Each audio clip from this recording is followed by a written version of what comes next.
प्यारे दोस्तों, आप लोगों के लिए मैं कक्षा 1 हिंदी सारंगी की समरी लाई हूँ। ऑल चैप्टर्स की समरी है। इसमें आपको काफ़ी हेल्प मिलेगा इंटरव्यू में, क्योंकि आप लोगों को कहाँ से क्वेश्चन पूछा जाए ये नहीं पता है कि जो इंटरव्यू पैनल्स होते हैं वो कहाँ से पूछेंगे। इसलिए आप लोगों को थोड़े थोड़े हर चैप्टर, हर सब्जेक्ट में कौन से चैप्टर्स हैं उनके बारे में जानकारी होनी चाहिए। वो ऐसा नहीं बोलते हैं कि जो भी इसमें मतलब कोई भी चैप्टर होता है उसका नाम लेके बोल देंगे कि आपको ये पढ़ाना है। ऐसा नहीं होता है, इस भ्रम में नहीं रहिएगा। वो इस तरह से नहीं बोलते हैं। फिर भी आप लोगों को क्या जानकारी होनी चाहिए ये मैं आप लोगों को बता देती हूँ। चलिए, इससे पहले मैं चैप्टर्स पे पहुँचूँ, कंटेंट पर, उसके पहले मैं आपको इंटरव्यू से रिलेटेड कुछ फैक्ट बता देती हूँ। My own personal experience. देखिए, आप लोगों को जो छोटी छोटी चीज़ होती है ना, जैसे आप कहीं और के हैं, मान लीजिए जयपुर के हैं और आपका जो इंटरव्यू है वो भोपाल हो जा रहा है, तो आप एक दिन पहले ही ट्रेन से या बस से, जिससे भी आप जाइएगा वो आप जाओगे। इसमें इम्पोर्टेंट क्या है, क्योंकि इससे भी वो लोग क्वेश्चन पूछ देते हैं। क्या क्वेश्चन पूछते हैं, ध्यान से देखिए, मेरी बात सुनिएगा। ये जो इसमें कंटेंट है, हम इसके बारे में 2 सेकंड आपके लूँगी, अगर आप लोग बुरा ना माने। अगर आप लोगों को नहीं सुनना है तो स्किप भी कर सकते हैं, बट मैंने सोचा बता देती हूँ। आई हो आप लोग भी इंटरव्यू में सिलेक्शन हो जाइए, केवीएस टीचर बन के आइएगा, इसलिए आप लोगों की हेल्प कर देती हूँ। देखिए, सबसे पहले क्या है, वो लोग आप लोगों को जो इंटरव्यू होता है ना, वो किसी भी बड़ी सी बिल्डिंग में नहीं होता। जो इंटरव्यू होता है वो केवीएस जो स्कूल होते हैं ना, उन्हीं में होता है। कोई एक स्कूल होगा, उसी में आपका इंटरव्यू होगा। और सबसे पहले होता है डॉक्यूमेंट वेरिफिकेशन। डॉक्यूमेंट वेरिफिकेशन के बाद आपको अंदर बुलाया जाता है, अगर आपके सारे डॉक्यूमेंट सही होते हैं तो। 3 सेट मंगाते हैं डॉक्यूमेंट वेरिफिकेशन के, 3 सेट रखिएगा। और नेक्स्ट में क्या है, जब आप अंदर जाएंगे तो अंदर जाके जो भी बैठे हों, सुबह का टाइम हो तो गुड मॉर्निंग, दोपहर का तो गुड आफ्टरनून, जो भी आपको जिस टाइम पे जाइए अंदर, उस समय एक हल्की सी मुस्कुराहट के साथ बोलिए। ऐसा नहीं लगना चाहिए उन लोगों को कि आप बहुत नर्वस हैं या आपका बिहेवियर काफ़ी रूड है या आप मतलब बहुत ज़्यादा शाही, मतलब शाही जैसे दिखा रहे हो। ऐसा कुछ नहीं लगना चाहिए, बिल्कुल नॉर्मल बिहेवियर रखना है। एंड देन फिर क्या करना है, आप लोगों को वो एक ही बार गुड मॉर्निंग विश करना है। ऐसा नहीं करना सर आपको भी गुड मॉर्निंग एंड देन आपको मैम गुड मॉर्निंग, क्योंकि वो लोग तो 4-5 लोगों का एक ग्रुप होता है, एक लोग नहीं होता उसमें। तो एक ही बार करना है विश सभी को, ओके। और ज़्यादातर हो सके तो इंग्लिश और हिंदी दोनों, अगर आपको इंग्लिश अच्छे से आती तो कोई प्रॉब्लम नहीं है। अगर नहीं आती अच्छे से तो इंग्लिश और हिंदी दोनों को यूज़ कर सकते हैं आप। बाइलिंगुअल बोलिए, बाइलिंगुअल वो काफ़ी अच्छे से, मतलब उन्हें ज़्यादा प्रॉब्लम नहीं होती। जब तक अगर वो लोग नहीं बोलते कि आप प्रॉपर इंग्लिश में बोलिए, आप आराम से बाइलिंगुअल में बातचीत कर सकते हैं। वो आपसे बैठने को कहेंगे, आप आराम से बैठिएगा। और आपका ड्रेस कोड, गर्ल्स हैं तो बिल्कुल सिंपल कॉटन की साड़ी, अगर आप साड़ी में कंफर्टेबल नहीं है तो सूट भी डाल सकते हैं। और लड़के फॉर्मल पैंट शर्ट अपना पहन सकते हैं, फॉर्मल ड्रेस का। और सबसे इम्पोर्टेंट बात है इसमें, जब क्वेश्चंस पूछे जाते हैं, पहले ये लोग क्वेश्चंस पूछते हैं, उसके बाद डेमो करवाते हैं और बाद में डेमो बोलते हैं। पहले क्वेश्चंस कैसे होते हैं, जैसे पहले सबसे पहले तो बोलते हैं अपना इंट्रो दो। तो इंट्रो तो इतना इफेक्टिव तैयार कीजिएगा ना, और वो भी टोटली इंग्लिश में। हिंदी में इंट्रो नहीं देना, हमेशा इंट्रो देना इंग्लिश में। और इतना इफेक्टिव तैयार करके जाइए कि उनको लगे कि हाँ किसी ने इंट्रो दिया है, ओके। नेक्स्ट वो इंट्रो से ही फिर सवाल शुरू कर देते हैं। जैसे आपने बोला कि हमने ग्रेजुएशन में सब्जेक्ट ये थे या पोस्ट ग्रेजुएशन सब्जेक्ट ये थे, तो उस सब्जेक्ट से फिर वो क्वेश्चंस कर देंगे कि इसका सब्जेक्ट, अगर जैसे आपने बोला साइंस है तो साइंस का कोई एक क्वेश्चन कर देंगे। अगर वो ऐसे ही कुछ क्वेश्चन करते जाएंगे लगातार, सारे आपको जवाब आते हैं तो दीजिए, नहीं आते तो बोल दीजिए आई एम सॉरी मैं नहीं जानती, ओके। लेकिन हाँ, एक बात और, एक के बाद एक क्वेश्चन दाग दिए जाते हैं, टाइम नहीं देते वो ज़्यादा सोचने का, वो देखते हैं कि आप कितने जल्दी से आंसर दे सकते हैं।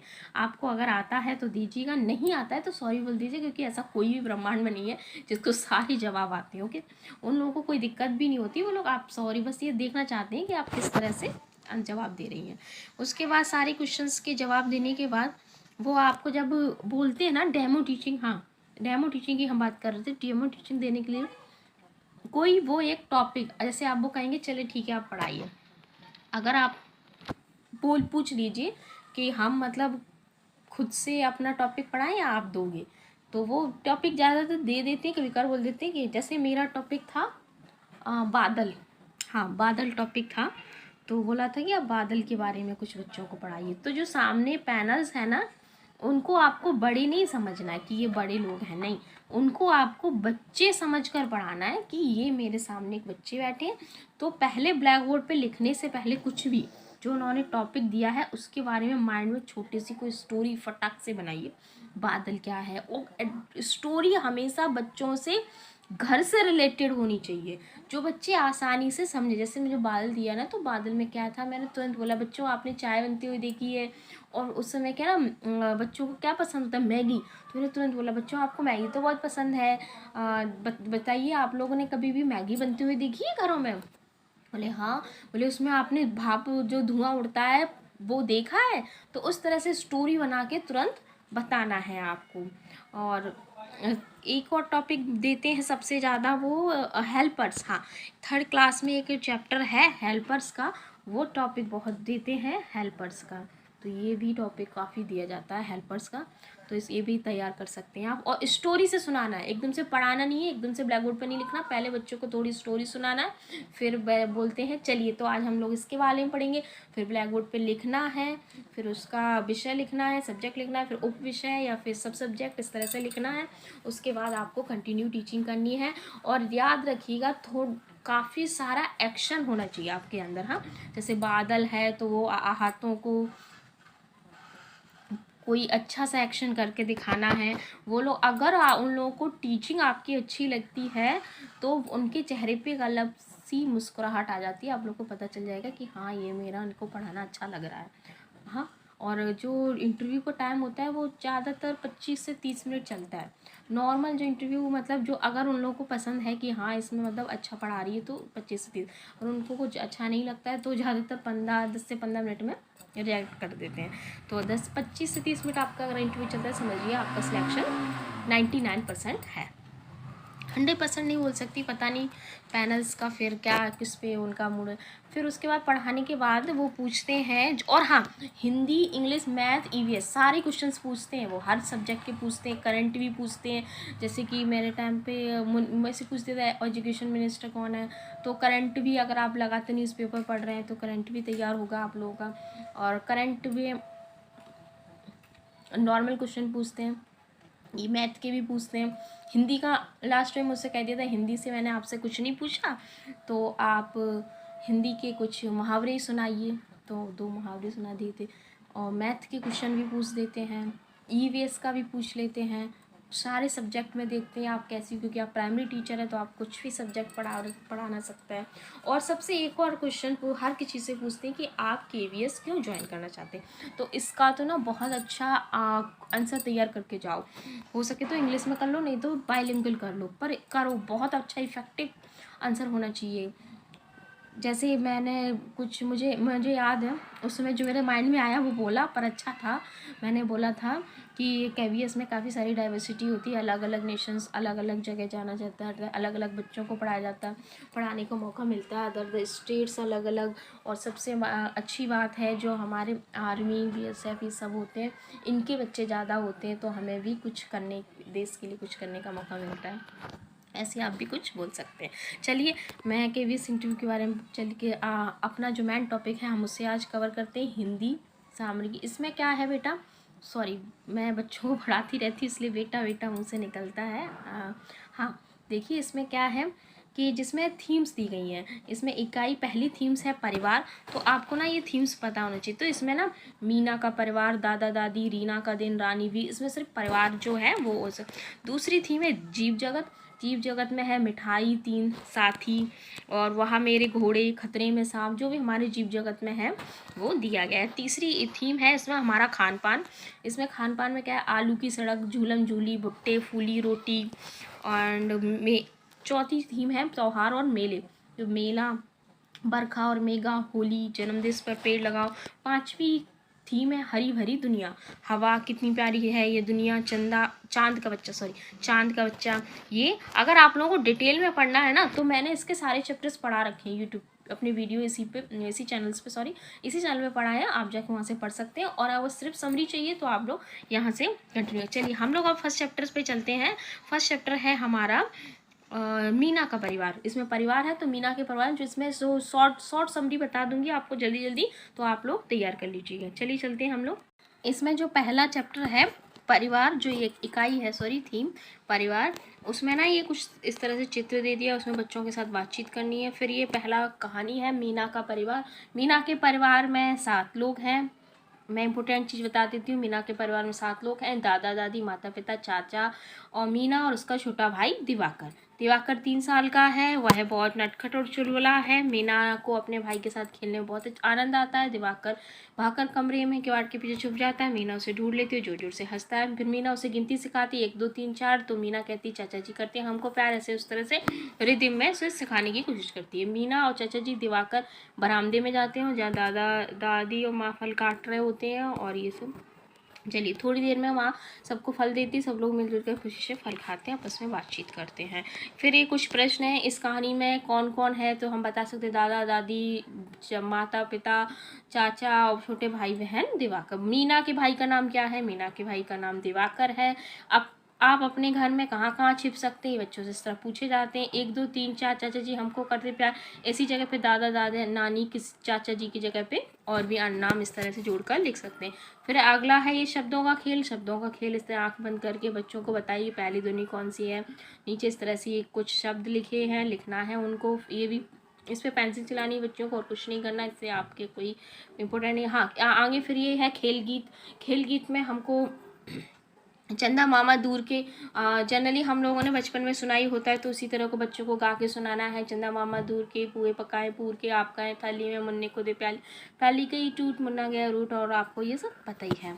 चलिए फिर ये पूरा चैप्टर फिनिश होता है। अब हम लोग चलते हैं नेक्स्ट चैप्टर पे। सेकंड है ये आनंदमयी कविता। इसमें कविता है दादा दादी के ऊपर कविता है। एक हमारे दादाजी, हम एक हमारी दादी, दोनों ही पहना करते बिल्कुल भूरी खादी। दादी गाना गाया करती, दादाजी मुस्काते, कभी कभी दादाजी भी कोई गाना गाते। ये इसके लेखक हैं श्री प्रसाद।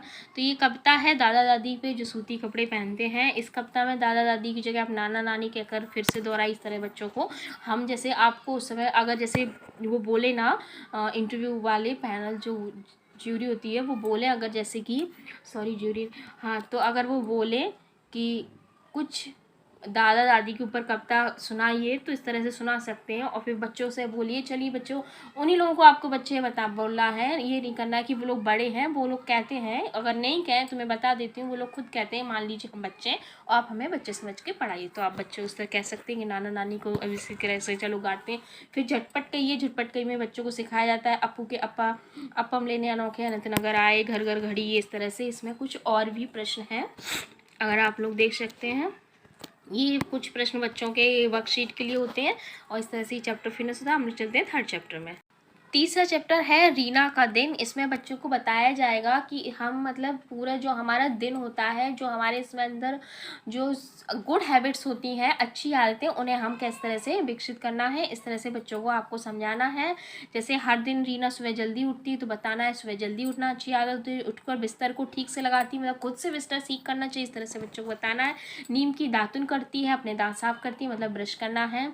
साबुन से नहाकर रीना अच्छे स्वस्थ कपड़े पहनती है। अपने बाल में तेल लगाकर कंघी करती। बात यह है तेल लगाकर आजकल कोई कंघी नहीं करता, इसलिए बच्चों के चैप्टर डाले गए हैं और तेल लगाकर कंघी करना बताया जा रहा है कि अच्छी चीज़ है। रीमा माँ के बनाए पराठे सब्जी आनंद के साथ खाती है। इसमें बताया गया कि घर का बना हुआ खाना अच्छा होता है, जंक फूड अच्छे नहीं होते। रीना माँ के गले लगती है। स्कूल में रास्ते में रीना अपनी सहेली से दीपा से मिलती है, दोनों एक दूसरे से सुप्रभात कहते हैं। सुप्रभात का इस तरह से बताया गया है कि हम लोग अपने फ्रेंड्स मिलते हैं तो गुड मॉर्निंग बोलते हैं, उन्हें किस तरह से अभिवादन करते हैं, इस तरह से ये बताना है। हिंदी में सुप्रभात कहते हैं। फिर अपनी जो लोकल भाषा हो वहाँ पे क्या कहते हैं, इस तरह से बच्चों से पूछना है। चलिए, स्कूल में प्रार्थना के बाद रीना अपनी कक्षा में जाती, फिर उनकी अध्यापिका इस तरह से नमस्ते करती है। हाँ, नमस्ते बताते हैं कि टीचरों से नमस्ते बोलते हैं, या फिर गुड मॉर्निंग, या फिर जो भी कुछ हो वहाँ की भाषा। रीना स्कूल में मन लगा पढ़ाई करती है, अपनी सहेलियों के साथ खेलती है, थोड़ी देर शरारत करती है। चलिए, फिर वो क्या करती है, रीना अपने प्यारे से छोटे भाई के साथ खेलती है। रीना रात को जल्दी सो जाती है। इसमें बताना है कि बच्चों को जल्दी टाइम से सोना चाहिए, इस तरह लेट आदत नहीं डालनी चाहिए, और फिर शुभ रात्रि कहकर सो जाती है। इसमें प्रश्न है कि उस रीना सुबह अपनी सहेली से मिलने पर क्या कहती है। तो शुभ प्रभात कहती है। रीना की दादी रात में सोने से पहले मीना से क्या कहती है, शिवरात्रि। आप क्या कहकर बड़ों का अभिवादन करते हैं, अपना बताना है। घर पर कोई अतिथि आए तो आप क्या कहकर अभिवादन करते हैं। अगर आपको रास्ते में कोई परिचित व्यक्ति मिल जाए तो आप क्या करते हैं। कौन सा अभिवादन अपनी लोकल भाषा में बच्चों को बोलना है कि आप क्या बोलते हैं, बताइए हमें। ये अभिनय है, कुछ इस तरह से अभिनय करना है। मंजन कैसे करते हैं, उसकी एक्टिंग करनी, कैसे नहाते हैं, ये सब। फिर ये खेल में मिट्टी से घर की खेल की चीज़ें बना रहे हैं, मिट्टी से बच्चों को मिट्टी के साथ खेल में, ये सब के साथ। अच्छा, ये कुछ वर्क है, काम है बच्चों के लिए, एक्सरसाइज है, तो ये देख सकते हैं आप। घर में कौन कौन से काम करते हैं ये भी बच्चों को बता सकते हैं। चलिए, नेक्स्ट है हमारा 4th चैप्टर पे चलते हैं। हमारा 4th चैप्टर है रानी भी। रामा और रानी 2 बहनें हैं। रानी हमेशा रामा के साथ रहती है। रामा ने अपने बालों में कंघी की, रानी ने भी अपने बालों में कंघी की। रामा ने चप्पल पहनी, रानी ने भी चप्पल पहनी। इस चैप्टर को पढ़ाने का मतलब ये है बच्चों को कि जो अगर आप घर में बड़े हैं तो आपके जो छोटे भाई बहन हैं वो आपकी नकल करते हैं, तो आप लोग अच्छी गुड हैबिट्स अपने अंदर लाइए, तो बच्चे भी गुड हैबिट्स, जो आपके छोटे भाई बहन हैं वो नकल करके सीखते हैं, तो आप वो भी अच्छी गुड हैबिट्स लाएंगे। ये इस तरह से पार्ट का सारा एक सेकेंड। चलिए फिर से स्टार्ट करते हैं। रामा ने अपने बस्ता उठाया, रानी ने भी एक झोला उठा लिया। रामा स्कूल जाने लगी, रानी ने को स्कूल जाने नहीं दिया क्योंकि वो अभी छोटी है तो वो एक एज पर ही बच्चे स्कूल को जाना चाहिए, ये भी बताया जा रहा है। माँ ने रानी को समझाया, रानी बेटी तुम अभी बहुत छोटी हो, इस तरह से स्कूल नहीं जाओगी। ये इसके कुछ चित्रों के साथ मैचिंग है, मिलाकर है। फिर एक बार ये भी इसमें एक बार फिर से अनुमान लगाकर अपने शिक्षक के साथ रानी भी कहानी को पढ़िए। अच्छा, यहाँ पे प्रश्न है, क्या रानी रामा के साथ स्कूल गई। नहीं गई थी, यहाँ पे नहीं पे टिक करना है। बातचीत के लिए है, रानी रामा के साथ स्कूल क्यों जाना चाहती थी, या माँ ने रानी को स्कूल क्यों नहीं जाने दिया। इस तरह से आप प्रश्न कर सकते हैं अपने चैप्टर को समझाने के बाद पैनल से। चलिए, नेक्स्ट है हमारा, इसमें जो एक्टिविटी वो आपको दिखा देती हूँ, कौन कौन सी एक्टिविटी आए, कौन सा आप अगर बोले कि इससे रिलेटेड कुछ काम दीजिए बच्चों को, तो इस तरह से आप ही थोड़ा सा उसमें से कुछ नज़र डाल सकते हैं और दे सकते हैं। ये चित्र और बातचीत दिया गया है हर किसी चैप्टर में, इससे बच्चों को चित्र के जरिए बातचीत समझना है। चलिए, नेक्स्ट चैप्टर है अब हमारा। नेक्स्ट में ये हमारी जो थीम है वो दूसरी आ जाती है, जीव जगत में एक पहले खेल गीत दिया गया है। मुर्गा बोला कुड़ुकू, चल मेरे भैया रुकता क्यों, कुत्ता भौंके भौं भौं भौं, गाड़ी अटकी गाड़ी पों पों पों, बकरी आई बिल्ली आई मैऊ मैऊ म्याऊ म्याऊ, धक्की गाड़ी धो धो धो। चलिए आगे चलते हैं, नहीं तो उसी में रह जाएंगे। फिर है गिलहरी और गिलहरी की कहानी। अच्छा, एक चित्र दिया है, इसमें बच्चों को चित्र देते हैं और उसमें मतलब कहानी नहीं बताते, बच्चों से बोलते हैं खुद अपने मन से कहानी बनाइए, तो इससे ना माइंड डेवलपिंग में बहुत हेल्प मिलती है बच्चों को। अलग अलग कहानियाँ सुनने को मिलती है। 5 चैप्टर है, 5 चैप्टर में फिर यह मिठाई है। मिठाई में क्या है, एक दिन गधे का मन मिठाई खाने का हुआ। देखिए, गधे का मन मिठाई खाने का हुआ। गधे ने अपने मित्रों से कुछ मीठा खाने को मांगा। भालू ने कहा शहद खा लो, गधे ने मना कर दिया। खरगोश ने कहा गाजर खा लो। इसमें बच्चों को क्या एक सेकेंड, इसमें बच्चों को क्या सिखाया जा रहा है, इसमें बच्चों को ये सिखाया जा रहा है कि भालू को शहद अच्छा लगता है खाने में, खरगोश को गाजर अच्छी लगती है, जैसे बोलते हैं ना फेवरेट फूड, तो खरगोश गाजर खाता है। चींटी ने कहा गुड़ खा लो, तो चींटी को गुड़ अच्छी लगती। हाथी ने कहा गन्ना खा लो, तो गधे ने मना कर दिया, हाथी को गन्ना अच्छा लगता है। गिलहरी ने कहा आम खा लो, गधे ने मना कर दिया। फिर बिल्ली बोली हलवाई की दुकान पर चलो, गधे को ये बात पसंद आ गई। चल, फिर ये हलवाई की दुकान पर आ गए साथ साथ मिठाई खाने के लिए। यहाँ पे उनके खाने की जो आइटम थे, जानवरों को उनसे मिलाना है, इससे बच्चों को पता चलता है कौन सा जानवर क्या चीज़ पसंद करता है। चलिए, ये कुछ इसमें सही गलत है। गधे ने बिल्ली की बात मान ली, हाँ मान ली, सही है, तो इस पर सही पे करना है। खरगोश ने आम खाने को कहा। इस तरह से आप कुछ चैप्टर से रिलेटेड क्वेश्चन पूछ सकते हो वहाँ पर। इजी से क्वेश्चन पूछेगा जो बच्चों को आसानी से समझ में आए और बता ले। चलिए नेक्स्ट चैप्टर पे चलते हैं अब हम। ये है हमारा पार्ट 6, 3 साथी। चलिए कौन से 3 साथी हैं? एक इसमें हाथी है, बकरी है, दोनों साथ में जंगल में जाते हैं। हाथी डाली झुकाता है, बकरी पत्ते खाती है। एक दिन दोनों जंगल में गए, वहाँ एक तालाब दिखाई दिया, वहाँ एक बेर का पेड़ था। हाथी ने पेड़ को हिलाया, बकरी बेर खाने लगी। तभी पेड़ से चिड़िया का बच्चा पानी में गिर गया। बकरी उसे बचाने के लिए गई तो बकरी भी डूबने लगी। हाथी ने दोनों को बाहर निकाला। कुछ दिनों में चिड़िया का बच्चा बड़ा हो गया। चिड़िया पता लगाती थी कहाँ फल खाते हैं, तीनों आ जाते थे, खूब फल खाते थे। इस चैप्टर को रखने के मतलब, चैप्टर को पढ़ाने का बच्चे का क्या मतलब है कि अगर हम मिलजुल कर काम करें ना, टीम वर्क में, तो हमारा काम बहुत आसान हो जाता है और बहुत अच्छे से कर सकते हैं। इसका मतलब बच्चों को ये समझाना होता है। चलिए अब इसके प्रश्न देखते हैं। तालाब के पास किसका पेड़ था? बेर का पेड़ था। हाथी ने बेर के पेड़ को क्यों हिलाया? क्योंकि बेर जमीन पर गिरेंगे तो बकरी खा लेगी। किसी ऐसी घटना के बारे में फिर बच्चों से पूछिए, आपको ऐसी घटना है आपने किसी की सहायता की हो। हेल्प के लिए चैप्टर डाला गया है। फिर क्या होता अगर चिड़िया का बच्चा तालाब में ना गिरता? तो चिड़िया उसकी दोस्त नहीं बन पाती। चलिए हाथी तालाब के पास ना होता तो फिर वो कैसे बच पाते? यहाँ पे है कुछ छुपे हैं सारे हाथी, आओ खोजे। अच्छा इस फिगर में ना काफ़ी सारे हाथी छुपे, उनको ढूंढना है आप लोगों को कि कितने हाथी छुपे हैं।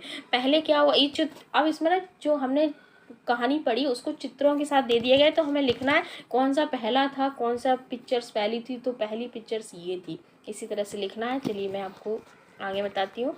शब्दों का खेल है इसमें। कहानी में आए 3 साथियों के नाम बताइए। अपने शिक्षक की सहायता से शब्द पढ़िए, तो बच्चों के लिए। चलिए आगे है, ये इसमें कुछ चित्र दे दिया है मछली के बारे में। तो मछली क्या करती है? लहर कैसे आती, बाहर कैसे आती, कूदना कैसा करती है, अंदर कैसी रहती, तैरती कैसे, बाल, ये सब चित्र में बताया गया। फिर झटपट कहिए में है कुछ ऊँट ऊँचा, कुछ पूँछ ऊँची, कुछ ऊँटे, ऊँट की पीठ ऊँची। इस तरह से झटपट कहने के बच्चों को मज़ा आता है, आनंद के साथ वो पढ़ते हैं। चलिए फिर इस तरह से कुछ एक्टिविटी है बच्चों के करने के लिए। तो चलिए नेक्स्ट चलते हैं हम नेक्स्ट चैप्टर पे। पार्ट 7 है वहाँ मेरे घोड़े। अच्छा एक कविता है। 1 कदम 2 कदम 3 कदम ताल, वहाँ मेरे घोड़े क्या तेरी चाल। 1 कदम 2 कदम 3 कदम ताल, भाग मेरे घोड़े नैनी चल चल नैनीताल। 1 कदम 2 कदम 3 कदम ताल, ले मेरे घोड़े चने की दाल। 1 कदम 2 कदम 3 कदम दाल, खाकर देखा फिर अपना कला। तो इसमें बताया गया कि घोड़ा जो है चना खाता है, फिर उसे ताकत आती है। इस तरह से आपको बताया गया है। इसमें कुछ ये एक्सरसाइज है। नीचे गए शब्दों को ध्यान से सुनिए, इनकी पहली ध्वनि अंतिम ध्वनि को पहचानिए। इस तरह से आपको इसका नाम लिखने हैं बस। ये छोटा सा चैप्टर है। चलिए हम लोग नेक्स्ट चैप्टर पे चलते हैं। इसमें पार्ट 8 खतरे में सांप। एक कहानी है सांप की, देखिए पिक्चर्स है इस तरह से बनाई गई है ये। तो इसमें देखना है क्या करना है। सारे जानवर इकट्ठे हुए, बात चल रही थी खतरे में अपनी जान कैसे बचाएं। अच्छा ये टॉपिक चल रहा था, जानवरों के बीच डिस्कस हो रहा है कि खतरे में कैसे जान बचाएं। देर तक बहस चली, अंत में सबको बंदर की सलाह ठीक लगी। बंदर ने क्या सलाह दी? खतरे के समय सिर पर पैर रखकर भागना सबसे अच्छा है। अच्छा ये देखिए बंदर भाग भी रहा है, सिर से नीचे पैर ऊपर है। चलिए हाँ, तो अब नीचे क्या है, बातचीत समाप्त हुई, सारे जानवर अपने अपने ठिकाने चले गए, सिर्फ सांप एक दूसरे का मुंह ताकते रह गए। क्यों? अब इसमें बच्चों से पूछ सकते हैं सपने बच्चे, क्यों मतलब सांप एक दूसरे का मुंह क्यों ताक रहे थे कि ये इधर ही सांप है, इधर ही के फिर इधर है, इस तरह से क्यों ताक रहे हैं? क्योंकि सांप के पैर ही नहीं है तो सिर पे रखे क्या भागेंगे। इस तरह से बच्चों से बात कर सकते हैं। सांप वहीं क्यों बैठे रह गए? क्योंकि उनके पास पैर ही नहीं, बेचारे वो तो सोच रहे का क्या हम पे सिर पे रख के भागेंगे। अगर सांप को क्या, आप सांप को क्या सलाह दोगे? हम तो सांप को ये देंगे, भाई तुम बहुत तेज दौड़ते हो, इसी तरह से रेंगते हुए, दौड़ते नहीं सॉरी रेंगते हुए चले जाए। सिर पर पैर रखने का भागने का क्या अर्थ है? इस तरह से बच्चों को बताइए। रंग भरना है और इस तरह से फिर ये जंगल की कुछ पिक्चर्स दी गई हैं। इसमें एक कविता दी गई है, इसके भी पढ़ लीजिए। बकरी कबरी बकरी झबरी, कबरी झबरी बकरी, आगे निकली कबरी बकरी, पीछे रह गई झबरी, आगे आगे कबरी बकरी, पीछे पीछे झबरी, साथ चली थी हो गई आगे पीछे कबरी बकरी। इस तरह से तुकांत वाले शब्द बच्चों को पढ़ने में अच्छे लगते हैं, इसलिए ज़्यादातर बुकों में दिए जाते हैं। फिर ये कुछ एक्टिविटी है, डॉग का मुंह बनाना है, कागज़ लेना, इस तरह से बच्चों को करना है। ये राह के कुछ शब्द हैं, उन्हें पहचानना है। फिर ये कुछ शब्द इस तरह से दिए गए अक्षरों को जोड़कर अपने शब्दों के पढ़िए, कहानी सुनाइए। ये कुछ जानवर के दे दिए जाते हैं उन्हें कुछ जानवर, और बच्चों को बोला जाता है आप इन सारे मतलब जो पिक्चर्स में ये जा रहे जो जानवर हैं या लड़की है जो भी कुछ है, इनको शब्दों, इन लोगों को, इन शब्दों को यूज करके एक हमें कहानी बना के सुनाइए। चलिए नेक्स्ट है अब हमारा नेक्स्ट चैप्टर थीम, इसमें हमारी तीसरी आ जाती है खान पान। तो अब जितनी भी चीज़ें पढ़ेंगे हम खान पान के बारे में पढ़ेंगे। चैप्टर 9 है आलू की सड़क। एक भालू था, नानी के घर दूर जाना था, रास्ते में खाने के लिए कुछ नहीं था। भालू ने बोरा भर आलू का पीठ पर रख लिया। इसमें क्या बच्चों को बताना है कि हम कहीं भी जाते हैं तो अपने घर का खाना ले जाते हैं, बाहर जो खाना खाते हैं वो ज़्यादातर अच्छा नहीं होता है। बोरे में छेद था तो भालू आगे बढ़ता जा रहा था और धप धप बोरे से आलू टपकते जा रहे थे। धप धप उसके पैर की आवाज़ आ रही थी और टप टप उसके आलू के टपकने की आवाज़ आ रही थी। रास्ते में पीपल के पेड़ पर एक बंदर बैठा था। उसने भालू से पूछा कहाँ जा रहे हो भैया, लेकिन उत्तर में बंदर ने कुछ नहीं भालू ने कुछ नहीं बोला। उसने पेड़ के नीचे देखा, रास्ते में आलू पड़े हुए थे। ये देखकर बंदर मन ही मन बोला भालू चाहे कुछ ना होता है पर पता लगा लूँ। इसका मतलब क्या है बच्चों को बताना कि हम अगर पीछे अपने ऊपर पीछे कोई निशानी छोड़ते हैं ना, तो पीछे वाला अगर कोई हमारे पीछा कर रहा हो वो आसानी से हमें ढूंढ सकता है। इसमें है बंदर ने कैसे पता लगाया होगा कि भालू कहाँ जा रहा है, क्योंकि वो आलू टपक रहे थे तो आलू को पीछे पीछे चला गया होगा। भालू ने बंदर का कोई उत्तर क्यों नहीं दिया, भालू ने क्यों उत्तर नहीं दिया था, क्योंकि शायद उसे सुना ही नहीं दिया होगा, उसका मन नहीं होगा। जो भी आप बच्चों से इस तरह से प्रश्न कर सकते हैं। तीसरा, यदि रास्ते में पानी होता तो अब धप की जगह कैसी आवाज़ आती, छप छप आती। अगर बोरी में छेद ना होते, इस तरह से ये क्वेश्चन है। आवाज़ें तरह तरह की, इसमें कुछ आवाज़ें दी गई हैं, पानी पे चलने की आवाज़, सूखे पत्ते, इस तरह से बच्चों से आप उसी तरह से चैप्टर से रिलेटेड प्रश्न पूछ सकते हैं। ये कुछ चित्रों के साथ में मिलान है और ये चित्रों के इनके नाम लिखने हैं और इनको चित्रों के नाम सुनाइए, पढ़ना है बच्चों को लिए। इस तरह से लालू से कोई शब्द बनाना है, कालू, लालू, तालू, जो भी शब्द बने। चलिए नेक्स्ट चैप्टर पे चलते हैं। पाठ 10 है आनंदमयी कविता। अच्छे से कविता दी गई है। झूलम झूली, माटी माटी खेलें, आओ पानी पानी खेलें, धरती में बीजों को बोएं, खेल किसानी खेलें, छुपम छुपी खेलें, आओ झूलम झूली खेलें, चढ़े पेड़ पर पकड़म पकड़ाई, कूदम कूदी खेलें। इस तरह से एक कविता है, इस तरह का आपको सुनाना है। इसमें बच्चे क्या कर रहे हैं, बच्चे खेल रहे हैं। आपको कौन कौन से खेल पसंद है। माटी माटी खेल कैसा होता है, जो मिट्टी से खिलौने बना के खेलते हैं ना, वो होता है। इस तरह से फिर कुछ शब्द हैं, शब्दों का दूसरा साथी खोज कर लिखना है। कुछ इस तरह से ये फिर ऊ की मात्रा वाले कुछ शब्दों को लिखना है। पूरी, फुल, पुल, सुराही, चित्र पढ़िए, चढ़े पेड़ पर पकड़ा। अच्छा, ये मिलान फिर दिए गए कुछ इस तरह से, और कौन से किस चित्र का। ऐसे ये एक्सरसाइज है बच्चों के लिए। एक ते भाई खाट झटपट गई, एक ते भाई खाट, एक ते भाई पट बाई, एक मटर दोनों दौड़े झट, आदि खाई खट आदि खाए पट, वो देखो खटपट सोए हैं सटसट। इस तरह से झटपट कहना है। चित्र और बातचीत, ये गांव है, गांव किस तरह से बच्चों को दिया गया, इसमें पूछा जाना है बच्चों से कि आप लोग क्या क्या दिखाई दे रहा है, क्या क्या समझ में आ रहा है, सभी बच्चों से पूछना है इस तरह से। फिर ये इसमें है हमारी थाली तक रोटी कैसे पहुंचती, इस तरह का चित्र बनाना है।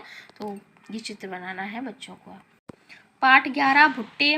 नीना के नाना बाजार गए, नाना खूब सारे भुट्टे लाए, नाना ने नीना के लिए भुट्टे भूने, नीना ने जी भरकर भुट्टे खाए, नीना की नानी ने भुट्टे उबाले, नाना और नानी ने भुट्टे भरकर भुट्टे खाए, नीना ने फिर क्या किया, आगे की कहानी से। इसमें बच्चों को क्या बताया है, मेन चीज़ का पर्पस इसमें ये है कि जो भूनना चीज़ होती है ना और उबालना चीज़, मतलब एक ही चीज़ को देखिए, एक लोग भून के खा रहा है, एक लोग उबाल के खा रहा है। क्यों, क्योंकि तो बुजुर्ग लोग इनके दांत नहीं है तो ये उबाल कर खाएंगे और भूना। तो बच्चों को बताना है कौन सी चीज़ हम भून के खा सकते हैं खाने वाली चीज़ों में, कौन सी चीज़ हम उबाल के खा सकते हैं, कौन सी चीज़ हम डायरेक्ट खा सकते हैं बिना उबाले भूने। जैसे गाजर होता है, मूली होता है, ये सब लोग हम बिना कुछ भी किए इनको खा सकते हैं। तो इस तरह से बच्चों को बताना है। इसमें प्रश्न है इस कहानी में कौन कौन है, तो नीना, नानी, नीना और ये नीना के नाना बाजार से क्या लाए, भुट्टे लाए। तालिका में दी गई बातों को वैसे आप किन किन वस्तुओं को भून कर खाते हैं, देखिए इसमें है भी, उबाल कर खाते हैं या तल कर खाते हैं, कच्ची खाते हैं। इस तरह से बच्चों से प्रश्न कर सकते हैं और बता सकते हैं अब आप। चलिए नेक्स्ट चैप्टर पे चलते हैं अब हम। पाठ 12 फूली रोटी। इस तरह के फूली रोटी, इस तरह चित्र बनाए। जमाल की माँ रसोई में खाना बना रही है, जमाल माँ को देख रहा है, जमाल मित्र जय बर्तनों के साथ खेल रहा है। माँ रोटी बना रही थी, जमाल भी रोटी बनाना चाहता था, उसने माँ से आटा मांगा, माँ ने उसे छोटी लोई दे दी। तो जमाल रोटी बेलने लगा, उसने रोटी पर सूखा आटा लगाया। जमाल से रोटी गोल नहीं बन रही थी, तो रोटी गोल करने के लिए जमाल ने क्या दी, कटोरी दी। तो उसने क्या ढूंढा, एक शॉर्टकट ढूंढा। बच्चों को ये भी दिखा बताना है। जमाल ने कटोरी रोटी पर रखकर घुमा दी तो रोटी। आप बच्चों से पूछ सकते हैं, अगर आप उस जगह होते, रोटी बना रहे होते हो, आपको टेढ़ी मेढ़ी रोटी बननी होती, तो आप उसे गोल करने के लिए क्या करते। तो बच्चों के देखिए अलग अलग जवाब आते हैं, बहुत ही इंटरेस्टिंग जवाब होते हैं, जो हमारे माइंड में भी कभी नहीं आते, वो भी जवाब हमको सुनने को मिलते हैं, अच्छा लगता है। खैर इसमें प्रश्नों में है, जमाल ने माँ से लोई मांगने के लिए बात क्या किया। आप रोटी को गोल बनाने के लिए क्या करेंगे। फूली रोटी की जगह यदि ये कहानी फूली पूरी की हो तो फूली पूरी भी तो बनती है। फिर इसमें एक कविता है, शिक्षक की तरह से गाना है, रोटी अगर गोल ना बने। हाँ, तो इसमें रोटी अगर गोल ना बने, बन जाए कहीं का नक्शा, नक्शे को फिर कैसे तपाऊं, नक्शे को फिर कैसे पकाऊं, तो फिर इसका क्या करूं, गोल बना लूं पृथ्वी जैसी, या फिर उस देश के डाक से भेजूं, बन गया जहां का नक्शा। मनोज कुमार झा की ये कविता है, इसमें पढ़िए और मिलाइए। मैचिट है इसमें, बंद रहेगा। ये कुछ पहेलियां हैं बच्चों को पूछने के लिए, घर के बाहर जब जाते हैं लटकाते दरवाजे पर, अगर नहीं खोले हम इसको बंद रहेगा पूरा घर। तो बच्चे बहुत इंटरेस्ट लेते हैं इन पहेलियों में, सब में। फिर उसके बाद थोड़ा वर्क है, देखिए वर्क बीच में है, कुछ झटपट कहिए, कुछ इंटरेस्टिंग चीज बार बार ये देते हैं ताकि बच्चों का इंटरेस्ट पूरा बना रहे।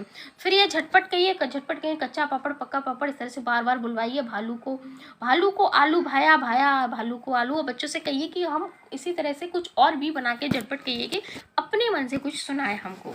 चलिए, इस तरह से जब आप पैरेंट्स को पढ़ाएंगे ना, मतलब जब आप डेमो टीचिंग देंगे, तो आप इस तरह से बोलिए बच्चों को, चलिए बच्चों अब तुम लोग कुछ सुनाओ इसी तरह से मुझे। तो उनको अच्छा लगता है कि हाँ चलिए आप बच्चों से कुछ पूछ रहे हो, तो बच्चे भी अपना दिमाग चलाएंगे। चलिए अब नेक्स्ट है हमारा, ये तो कुछ एक्टिविटी है, ये रसोई है, रसोई का चित्र दिया गया है बच्चों को दिखाने के लिए कि रसोई में क्या क्या होता है। चलिए नेक्स्ट चैप्टर पे चलते हैं। इकाई 4 आ गई हमारी, थीम 4 आ गई, त्योहार और मेले। अब हमें ये देखिए किसी मेले का इसमें चित्र दिया गया है, बच्चों से बातचीत करनी है, इसमें क्या क्या हो रहा है, तुम कैसा करते हो। फिर मेले की कविता आ गई है, घर के पास लगा था मेला, उसमें आया जाट कठेला, हमने जाकर खाई चाट, ऐसे थे मेले के ठाट, घर के पास लगा था मेला, उसमें आया झूले वाला, हमने जाकर झूले झूले, मन ही मन समाये न फूले, घर के पास लगा था मेला, उसमें एक खिलौने वाला लायक, जाकर 4 खिलौने रंग बिरंगे बड़े सलोने, घर के पास लगा था मेला, हमने देखा मन भर मेला, गुड़िया गुनगुन दोनों साथ, छोटू ने पकड़ा था हाथ, मेले में से ऐसे ठाट, झूले ठेले सुंदर हाट। देखिए इस कविता से क्या है, आपको इस तरह से कुछ आप कहोगे इसमें क्या है, तो देखिए बेटा इसमें बहुत ज़्यादा चीज़ें हैं बच्चों को बताने के लिए।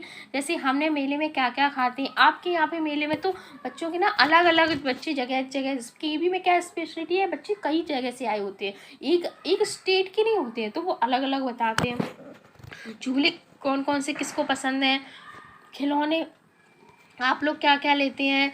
जो छोटे बच्चे होते हैं, जिसमें लगा था छोटू ने पकड़ा था, तो छोटे बच्चे होते हैं उनको हमेशा, मैंने जो भी जिसके साथ भी गए मिले उनको बताना चाहिए, हाथ नहीं छोड़ना चाहिए, नहीं हम खो जाते हैं। चलिए इसमें है बातचीत के लिए कुछ प्रश्न है, आप भी इस मेले में होते तो क्या क्या करते, पूछ सकते बच्चों से। मेले में छोटू ने किसका हाथ पकड़ा होगा, जो भी है उसकी बड़ी भाई, अब वो सॉरी भाई नहीं थी, बहन थी। चाट के अतिरिक्त ठेले पर रखकर क्या क्या बेचा जा सकता है, तो बच्चे बताएंगे क्या क्या बेचा जा सकता है। आप अपने यहाँ लगने वाले मेले के विषय के बारे में बताइए। फिर ये मेला कहाँ लगा था, बच्चों ने मेले में क्या खाया क्या खरीदा, इस तरह के आपके जवाब होंगे इस तरह से। ये फिर कुछ चित्र हैं, उनके नाम बच्चों को पढ़ने हैं। यदि आपको कुछ इस तरह से ब्लैक बोर्ड पे कुछ इस तरह से शब्द लिख सकते हैं, आप बोलिए कि चलो इनमें से हम कुछ, अगर वो काम के लिए कहें कि आप बच्चों के से रिलेटेड कुछ काम दे, तो फिर इस समय बना सकते हैं। चलिए अब हम लोग चलते हैं नेक्स्ट चैप्टर। पाठ 14 बरखा और मेघा, मिलकर पढ़िए। चलिए एक बार की बात, इसमें 2 सहेलियां, मुर्गी और बतख। मुर्गी का नाम है मेघा, बतख का नाम है बरखा, उसके 3 बच्चे हैं। सब मेला देखने दूसरे गांव जा रहे, रास्ते में नदी आ गई। मेघा ने कहा हम नदी कैसे पार करें, हम तो डूब जाएंगे। बरखा ने कहा हम सब तैर कर नदी पार कर लेंगे। मेघा ने पूछा वो कैसे।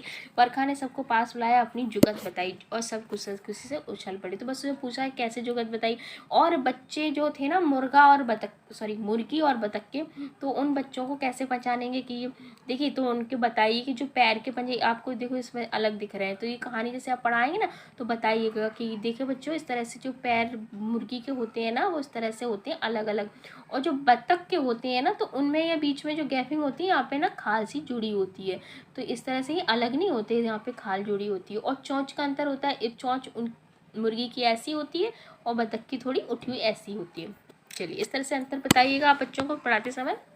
डेमो टीचिंग में मेघा और बरखा ने बच्चों को के साथ नदी कैसे पार की, उसके ऊपर मतलब बैठकर मेघा और बरखा के बच्चों ने मेले में क्या क्या किया होगा, मेले में घर से लौटते समय मंजर से आप प्रश्न पूछ सकते हैं बच्चों से।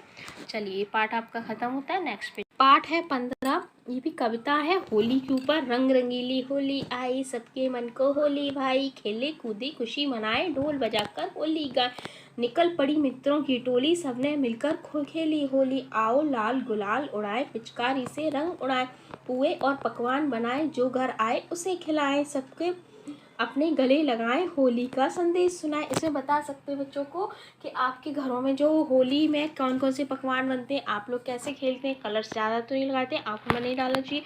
और ये बातचीत के लिए कुछ प्रश्न हैं। पहला प्रश्न है, आप होली पर क्या क्या करते हैं, आप कौन कौन से त्यौहार मनाते हैं, ये बच्चों से पूछना है। वे त्यौहार आप कैसे मनाते हैं, बच्चे अच्छे से जवाब देते हैं।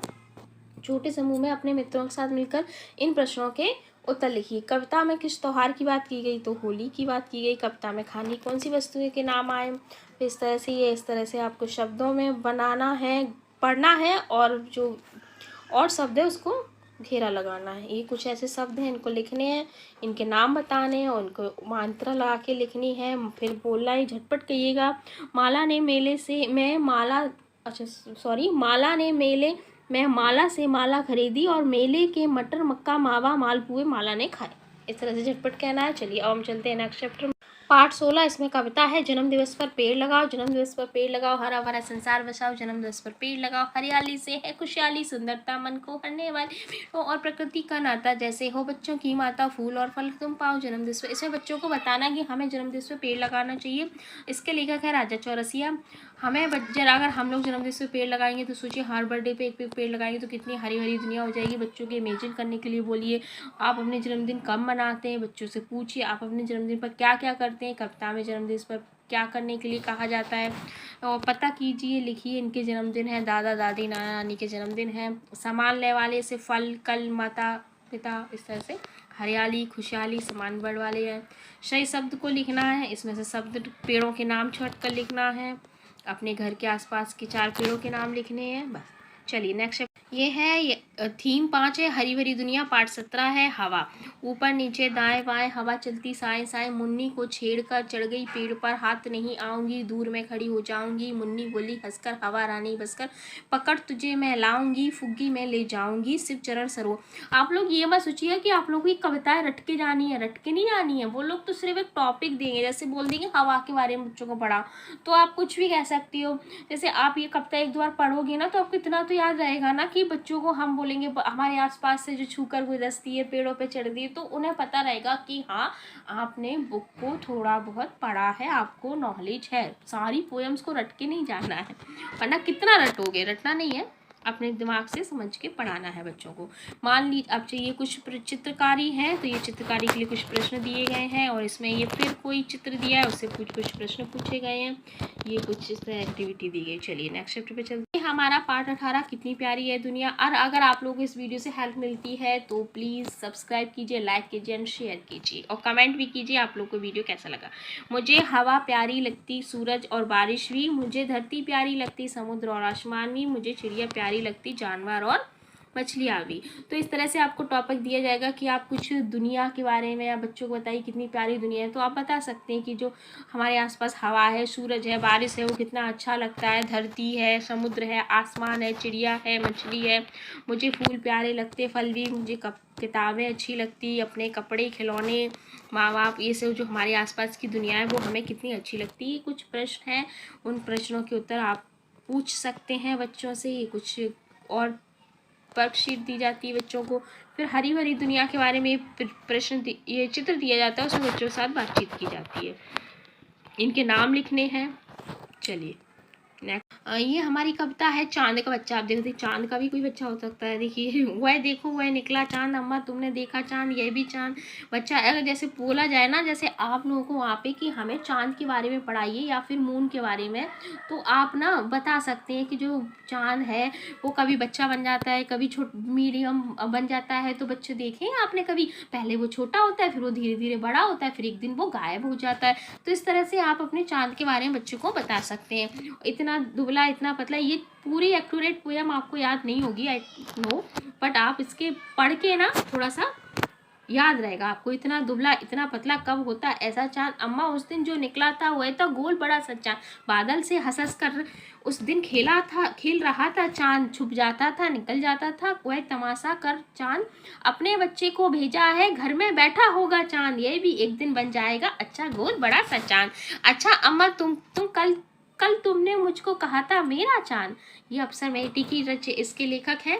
तो इस तरह से बता सकते हैं कि कभी वो छोटा होता है, कभी धीरे धीरे बड़ा होता है। जिस तरह से आप पहले क्या थे बच्चों को बता सकते हैं। अब बच्चों देखिए, आप लोग कुछ भी वहाँ पे डेमो में पढ़ाएंगे तो बच्चों से ही रिलेटेड आपको क्वेश्चन करने हैं, बच्चों से रिलेटेड आपको स्टोरी जो माइंड में बनाएंगे वो आप हर चीज़ बच्चों से रिलेटेड ही बतानी है आपको।